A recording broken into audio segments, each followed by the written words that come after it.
Hey guys, welcome to India online form YouTube channel. Guys, आज की इस video में हम बात करने वाले हैं उत्तराखंड पटवारी और लेखपाल ऑनलाइन फॉर्म 2022 के अपडेट के बारे में। कैसे आप अपना उत्तराखंड पटवारी या फिर लेखपाल का ऑनलाइन फॉर्म फिल कर सकते हो 563 पोस्ट के लिए। पूरी जानकारी आपको हम यहाँ पर स्टेप बाय स्टेप रजिस्ट्रेशन से लेकर प्रिंट तक दिखाएंगे। बस आपको इस वीडियो को स्किप किए बिना शुरू से लेकर एंड तक देखना है। उसके बाद वीडियो पसंद आए तो इसे लाइक और शेयर कर दें। चैनल पर नए हो तो इसे सब्सक्राइब कर लें। तो चलिए दोस्तों, बिना कोई वक्त गंवाए शुरू करते हैं। इस वीडियो के डिस्क्रिप्शन बॉक्स में हमारी वेबसाइट के इस पेज का लिंक आपको प्रोवाइड करा दिया गया है। उस पर क्लिक करके आप यहां पर आ जाओगे। आपको यहां पर पूरी डिटेल प्रोवाइड कराई गई है उत्तराखंड पटवारी और लेखपाल ऑनलाइन फॉर्म 2022 के अपडेट के बारे में। उत्तराखंड पब्लिक सर्विस कमीशन यानी कि यूकेपीएससी ये भर्ती कंडक्ट करने जा रहा है। पटवारी और लेखपाल के पदों पर 563 वैकेंसीज है। ग्रेजुएट डिग्री होल्डर कैंडिडेट्स आवेदन कर सकते हैं। सबसे बड़ी बात, फीस आपको इस भर्ती में जमा नहीं करानी है। डेट्स की बात करें तो 14 अक्टूबर 2022 से 4 नवंबर 2022 तक आप इस भर्ती के लिए ऑनलाइन फॉर्म फिल कर सकते हो। यहीं पर ही आपको इंपोर्टेंट लिंक सेक्शन में हमारी वेबसाइट के इस पेज पर ऑफिशियल नोटिफिकेशन पीडीएफ का लिंक प्रोवाइड करा गया है, जिस पर क्लिक करके आप इस भर्ती का ऑफिशियल नोटिफिकेशन चेक कर सकते हो। पूरी डिटेल यहां से चेक करने के बाद आप सिंपली इस भर्ती के लिए ऑनलाइन फॉर्म फिल कर सकते हो। ऑनलाइन फॉर्म फिल करने के लिए आपको लिंक भी हमारी वेबसाइट के इसी पेज पर प्रोवाइड कराया गया है, अप्लाई ऑनलाइन का। इस लिंक पर क्लिक करके आप सिंपली अपने उत्तराखंड पटवारी और लेखपाल ऑनलाइन फॉर्म फिल कर सकते हो। इस लिंक पर जैसे ही आप क्लिक करोगे तो आपके सामने यहाँ पर कुछ इस तरह से उत्तराखंड पब्लिक सर्विस कमीशन का ऑनलाइन एप्लीकेशन पोर्टल खुल जाएगा।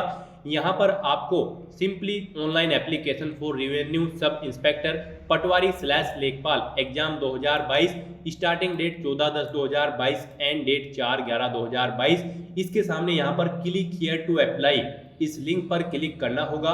फिर उसके बाद आपके सामने एक नया इंटरफेस खुल जाएगा। यहाँ पर आपके सामने कुछ इस तरह से इंटरफेस खुल चुका है। यहाँ पर सबसे पहले आपको ऑनलाइन एप्लीकेशन फॉर्म भरने से पहले सभी जनरल इंस्ट्रक्शन प्रोवाइड कराए गए हैं कि कैसे कैसे आप अपना फॉर्म भर सकते हो। आपको ये सभी डिटेल्स यहाँ से 1 बाय 1 करके केयरफुली पढ़नी है। जैसे कि सबसे पहले आपको रजिस्ट्रेशन और पर्सनल डिटेल्स एंटर करनी है। उसके बाद एजुकेशनल और अदर डिटेल्स, फिर आपको अपने फोटो और सिग्नेचर अपलोड करने हैं और उनको क्रॉप भी करना है अगर रिक्वायर्ड है, अदरवाइज आप उनको छोड़ सकते हो क्रॉप करने के बिना।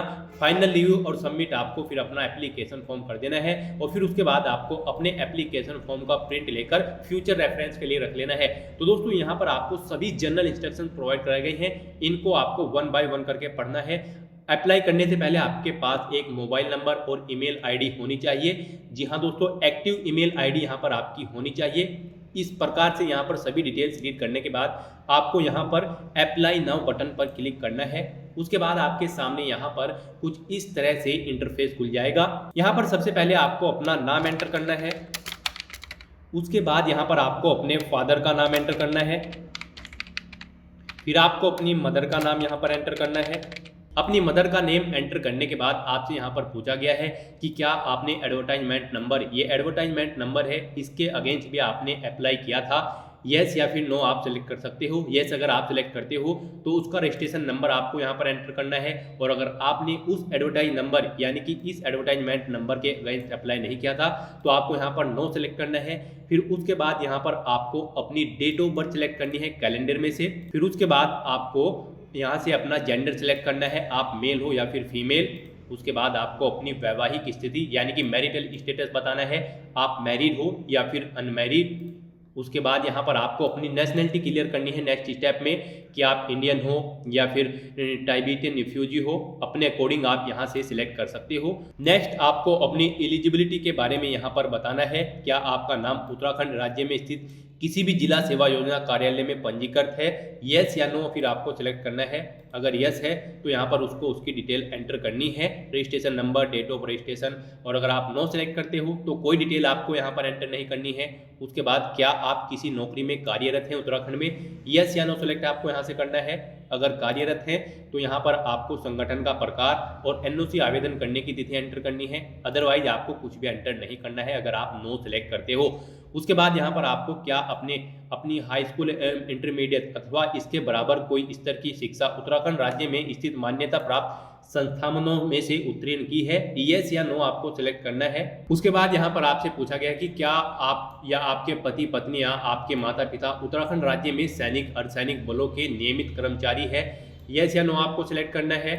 उसके बाद यहाँ पर आपसे पूछा गया क्या आपकी पति पत्नी या आपके माता पिता राज्य के अर्धशासकीय संगठन के नियमित कर्मचारी है, यस या नो यहाँ से आपको अपनी चॉइस के अकॉर्डिंग सेलेक्ट कर लेना है। इन सेक्शन में से सभी रिक्वायर्ड एलिजिबिलिटी डिटेल्स एंटर करने के बाद आपको नेक्स्ट डोमिसाइल डिटेल्स यहाँ पर एंटर करनी है। आपके पास उत्तराखंड का डोमिसाइल है या फिर नहीं, तो आपको यस या नो यहाँ से सिलेक्ट करना है। डोमिसाइल की डिटेल एंटर करने के बाद नेक्स्ट आपको यहाँ पर अपनी कैटेगरी सिलेक्ट करनी है, SC ST OBC या फिर UR। उसके बाद आपको अपनी कैटेगरी की डिटेल यहाँ पर एंटर करनी है, जैसे कि अगर आप SC यहाँ पर सिलेक्ट करते हो तो प्रमाण पत्र जारी करता अधिकारी की पोस्ट आपको यहाँ पर बतानी है कि डिस्ट्रिक्ट कलेक्टर है, तहसीलदार है या फिर सिटी मजिस्ट्रेट है। प्रमाण पत्र जारी करने की तिथि आपको यहाँ से इस कैलेंडर में से सिलेक्ट कर लेनी है। उसके बाद प्रमाण पत्र संख्या आपको यहाँ पर एंटर करनी है।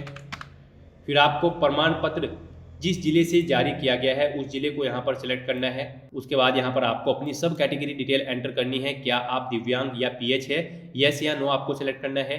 क्या आप एक भूतपूर्व सैनिक है, यस या नो आपको सिलेक्ट करना है। क्या आप स्वतंत्रता सेनानी हैं या फिर नहीं, यस या नो आपको फिर सिलेक्ट करना है। इस प्रकार से यहाँ पर आपको उसके बाद क्या आप उत्तराखंड राज्य महिला सशक्तिकरण और बाल विकास विभाग के अंतर्गत संचालित एवं पंजीकृत स्वैच्छिक राजकीय गृहों में रहने वाले अनाथ बच्चे हैं, यस या नो सिलेक्ट यहाँ पर आपको करना है। कैटेगरी की डिटेल एंटर करने के बाद नेक्स्ट आपको यहाँ पर अपनी कॉन्टैक्ट डिटेल्स एंटर करनी है। सबसे पहले यहाँ पर आपको अपनी ईमेल ID एंटर करनी है। फिर आपको अपनी ईमेल ID एक बार फिर से एंटर करनी है। फिर आपको यहाँ पर अपना मोबाइल नंबर एंटर करना है। नेक्स्ट आपको अपना मोबाइल नंबर एक बार फिर से कंफर्म करना है। कॉन्टैक्ट डिटेल यहाँ पर फिल करने के बाद आपको अपना प्रेजेंट एड्रेस यहाँ पर एंटर करना है। प्रेजेंट एड्रेस को फिल करने के बाद आपको यहाँ पर अपना परमानेंट एड्रेस एंटर करना है। यहाँ पर आप अपना परमानेंट एड्रेस एंटर कर सकते हो। अगर आपका प्रेजेंट एड्रेस और परमानेंट एड्रेस सेम है तो आपको इस चेक बॉक्स को क्लिक करना है, ऑटोमेटिकली आपका एड्रेस यहाँ पर फिल हो जाएगा। उसके बाद यहाँ पर आपको बताना है कि फॉर्म भरने का स्थान आपका क्या है, कहाँ से आप फॉर्म भर रहे हो। नेक्स्ट यहाँ पर आपको अपनी लॉगिन डिटेल्स एंटर करनी है। सबसे पहले यहाँ पर आपको अपना पासवर्ड एंटर करना है। एक बार फिर से उस पासवर्ड को कंफर्म करना है और ये सिक्योरिटी कोड यानी कि कैप्चा यहाँ पर फिल करने के बाद आपको कंटिन्यू बटन पर क्लिक करके नेक्स्ट स्टेप के लिए बढ़ जाना है। याद रहे आपका पासवर्ड 8 से 15 कैरेक्टर के बीच में होना चाहिए और ये अल्फा न्यूमेरिक फॉर्मेट में होना चाहिए। कंटिन्यू बटन पर क्लिक करने के बाद आपसे पूछा जाएगा कि आपने सभी डिटेल्स जो फिल की है उनको करेक्टली फिल की है या फिर नहीं। उसके बाद आपको फिर ओके करना है। उसके बाद यहाँ पर आपसे पूछा गया है कि जो फील्ड्स आपने फिल की है, जो इन्फॉर्मेशन आपने प्रोवाइड कराई है, अगर वो ओके हैं तो आपको यहाँ पर I have verified all the details entered by me in the registration form and wish to submit the same, इस चेक बॉक्स को क्लिक करना है। और अगर आप उनमें कुछ चेंज करना चाहते हैं तो आपको सेकंड चेक बॉक्स पर क्लिक करना है और फिर एडिट डाटा बटन पर क्लिक करके अपनी डिटेल्स एडिट करके दोबारा से प्रोवाइड करानी है। अगर आपकी सभी डिटेल्स राइट हैं तो आपको फर्स्ट चेक बॉक्स को क्लिक करने के बाद सबमिट बटन पर क्लिक करना है, फिर ओके करना है। इस तरह से यहाँ पर आपका रजिस्ट्रेशन सक्सेसफुली हो जाएगा। आपका प्राइमरी रजिस्ट्रेशन यहाँ पर सक्सेसफुली कंप्लीट हो चुका है। फिर आपको click here to login button पर क्लिक करने के बाद नेक्स्ट स्टेप के लिए आगे जाना है। फिर आपके सामने यहाँ पर कुछ इस तरह से इंटरफेस खुल जाएगा। यहाँ पर आपको अपनी ईमेल आईडी या मोबाइल नंबर एंटर करना है, फिर पासवर्ड एंटर करना है और ये कैप्चा कोड यहाँ पर एंटर करने के बाद लॉगिन कर लेना है। लॉगिन करने के बाद यहाँ पर आपके सामने कुछ इस तरह से इंटरफेस खुल जाएगा। यहाँ पर आपको पूरी डिटेल प्रोवाइड करा दी गई है कि कैसे कैसे क्या आपको करना है। सबसे पहले आपको अपनी पर्सनल इंफॉर्मेशन जो आपने प्रोवाइड करा दी है, उसके बाद एजुकेशनल डिटेल्स प्रोवाइड करानी है, फिर अपलोड इमेज करनी है अपने फोटोग्राफ और सिग्नेचर की, और फिर फाइनल रिव्यू एंड सबमिट करके एप्लीकेशन फॉर्म का प्रिंट ले लेना है। तो यहाँ से आपको proceed to next step button पर क्लिक करना है। फिर आपके सामने यहाँ पर कुछ इस तरह से इंटरफेस खुल जाएगा। पर्सनल डिटेल्स आपकी यहाँ पर ऑटोमेटिकली फिल हो चुकी है। रजिस्ट्रेशन के टाइम आपने जो डिटेल्स प्रोवाइड कराई थी वो डिटेल्स यहाँ पर फिल कर दी गई है। उसके बाद नेक्स्ट यहाँ पर आपको अपनी एजुकेशनल क्वालिफिकेशंस की सभी डिटेल्स एंटर करनी है। सबसे पहले आपको अपनी 10th क्लास की डिटेल एंटर करनी है, फिर 12th की और फिर अपनी डिग्री की डिटेल्स यहाँ पर एंटर करनी है। उन डिटेल्स में यहाँ पर आपको अपनी योग्यता का प्रकार बताना है, डिग्री का नाम, विश्वविद्यालय या फिर राज्य बोर्ड का नाम, विश्वविद्यालय बोर्ड, और फिर यहाँ पर आपको अंतिम वर्ष की मार्कशीट जारी करने की तिथि एंटर करनी है और सब्जेक्ट की डिटेल यहाँ पर एंटर करनी है। तो इस तरह से यहाँ पर आपकी एजुकेशनल क्वालिफिकेशन की detail add education details button पर क्लिक करने के बाद 1 बाय 1 करके 10, 12 ग्रेजुएशन की ऐड हो जाएगी। फिर आपको यहाँ पर उसका पूरा प्रीव्यू दिखा दिया जाएगा। अगर आपको कोई चेंज करना है तो आप डिलीट बटन पर क्लिक करके दोबारा से डिटेल एंटर कर सकते हो। नेक्स्ट आपको यहाँ पर अधिमानी अर्हता प्रोफेशनल क्वालिफिकेशन की डिटेल एंटर करनी है। यहाँ पर आपसे पूछा गया है क्या आपने प्रादेशिक सेना में 2 वर्ष की न्यूनतम अवधि की सेवा की है, यस या नो आपको सिलेक्ट करना है। और फिर उसके बाद क्या आपने एनसीसी बी प्रमाण पत्र प्राप्त किया है, यस या नो आपको सिलेक्ट करना है। अगर आप यस सिलेक्ट करते हो तो यहाँ पर एनसीसी बी प्रमाण पत्र करने की तिथि एंटर करनी है और प्रमाण पत्र संख्या यहाँ पर आपको एंटर करनी होगी। उसके बाद आपसे पूछा गया है क्या आपने एनसीसी सी प्रमाण पत्र प्राप्त किया है, यस या नो आपको सिलेक्ट करना है। अगर यस करते हो तो आपको प्रमाण पत्र संख्या और डेट डिटेल प्रोवाइड करानी पड़ेगी। नेक्स्ट आपको पोस्ट वाइज डिस्ट्रिक्ट की डिटेल यहाँ पर एंटर करनी है। सबसे पहले यहाँ पर आपको अपना डिस्ट्रिक्ट सिलेक्ट करना है। उसके बाद पोस्ट प्रेफरेंस 1 कौन सी पोस्ट को आप प्रेफरेंस देते हो यहाँ पर सिलेक्ट करना है। उसके बाद आपको पोस्ट प्रेफरेंस 2 में दूसरी पोस्ट सिलेक्ट कर लेनी है। पटवारी और लेखपाल यहाँ पर आपकी दोनों पोस्ट सिलेक्ट हो चुकी हैं। फिर आपको यहाँ पर अन्य जानकारियाँ प्रोवाइड करानी है, जैसे कि क्या आप ऊंचाई और छाती के मापन में छूट चाहते हैं, यस या नो आपको यहाँ से सिलेक्ट करना है।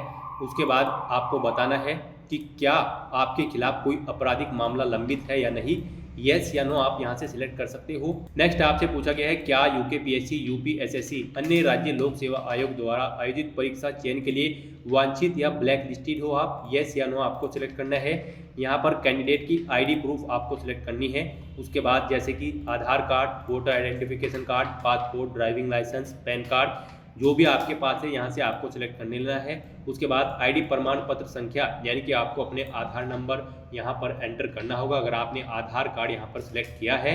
ये सभी डिटेल्स यहाँ पर एंटर करने के बाद आपको सबमिट बटन पर क्लिक करना है, फिर ओके करना है। उसके बाद यहाँ पर आपको एक वार्निंग दी गई है, अभ्यर्थियों को अपनी स्कैन की गई वार्निंग कह सकते हो या फिर आप इसको एक इन्फॉर्मेशन भी कह सकते हो। अभ्यर्थी को अपनी स्कैन की गई नवीनतम रंगीन पासपोर्ट आकार की तस्वीर अधिकतम 20 से 50 केबी के बीच में अपलोड करनी होगी और आपके सिग्नेचर 10 से 50 केबी के बीच में जेपीजी या फिर जेपीईजी फॉर्मेट में आपको अपलोड करने होंगे। यहाँ पर ये अलर्ट आपको प्रोवाइड करा दिया गया है, इससे आपको डरने की जरूरत नहीं है, कोई वार्निंग नहीं है, आपको जस्ट एक इन्फॉर्मेशन प्रोवाइड कराई जा रही है। फिर उसके बाद यहाँ पर आपको इस चेक बॉक्स को क्लिक करना है और कंटिन्यू बटन को क्लिक करना है। यहाँ पर अब आपको अपना कलर पासपोर्ट साइज फोटो और सिग्नेचर अपलोड करने हैं। चूज फाइल बटन पर क्लिक करने के बाद अपने फोटो और सिग्नेचर अपलोड करने के बाद आपको अपलोड बटन पर क्लिक करना है, फिर ओके करना है। उसके बाद यहाँ पर आपसे पूछा जा रहा है कि क्या आप अपनी इस इमेज को या फिर सिग्नेचर को क्रॉप करना चाहते हो या नहीं।